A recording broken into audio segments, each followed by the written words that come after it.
welcome to News to Astonish, where we discuss comic book related media and more. I'm your host Ronnie, and today I'll be reviewing Wonder Woman.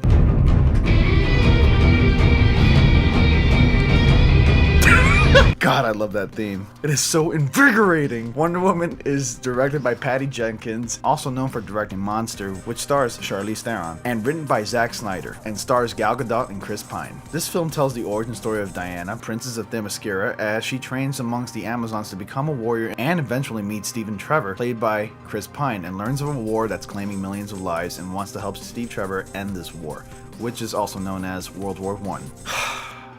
My God.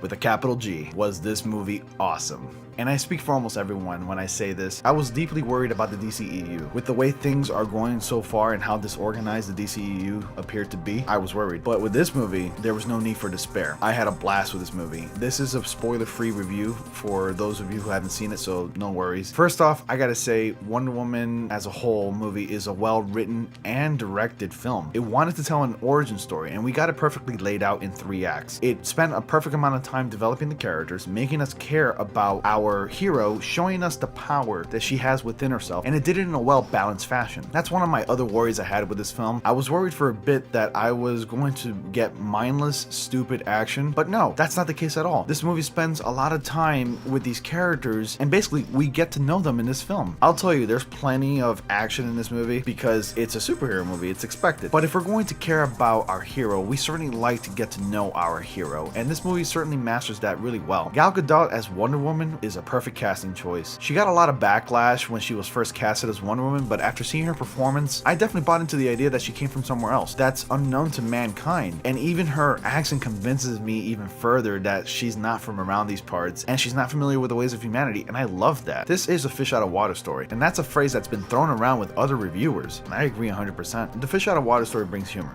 wonder, pun intended, and it's unintentionally funny. It's not forced and it's not overplayed, and I simply adored the character even more with her innocence in this movie. I swear, it's like somebody took The Little Mermaid, Captain America the First Avenger, and Thor, meshed it together, and out came this Wonder Woman movie. Gal Gadot is Wonder Woman, just putting it out there. She's wonderful in this role, and I can't imagine anyone else playing this role. I was iffy about it at first, but now I'm convinced after watching this movie. Now, about the whole woman empowerment thing, that's not the main theme in this movie. Yes, this movie's hero is a woman, and women are definitely gonna love this movie, but that's not the point here. Wonder Woman isn't a hero for women and girls, just like Superman isn't a hero for boys and men. The point is that anyone can be a hero and inspire hope and love to every man and woman out there. Hell, it even did it better than Man of Steel. And I liked Man of Steel, but it failed to inspire any hope at all. He's called the Blue Boy Scout for a reason. Wonder Woman did a better job inspiring hope than the Man of Steel himself, the Blue Boy Scout, the Boy Wonder. Oh my God.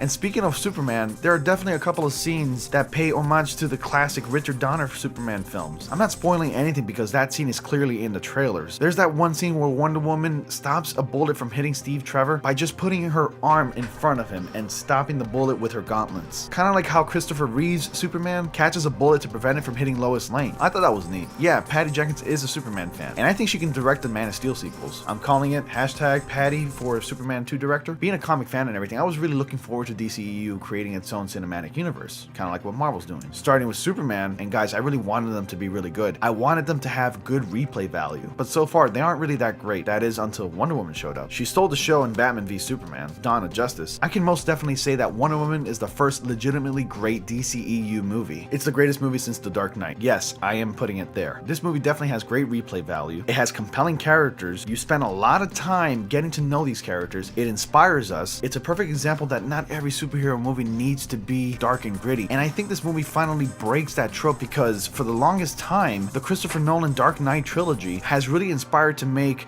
generally light-hearted superheroes into dark and gritty films. With this movie, DC finally shed some light, and to me, the future is looking really, really bright for the DCEU. And now I am looking forward to the new Justice League movie even more. Guys, in the end, Wonder Woman is an amazing film, certainly a masterpiece, and will be regarded as a classic movie in the future. I'm going to give Wonder Woman 5 stars. Well, that was my review for Wonder Woman the movie. What did you guys think? Let me know. Have you seen it? Comment down below. Hit that like if you like this video. Subscribe for more, and I will see you all in the next comic panel.